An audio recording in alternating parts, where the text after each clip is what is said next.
Mẹ khủng long.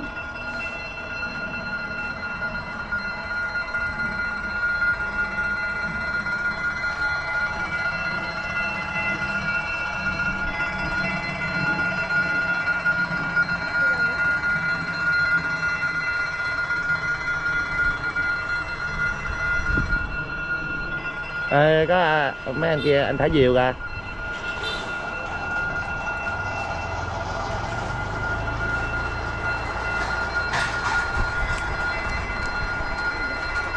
Ngon mát quá, anh thả diều ngon quá.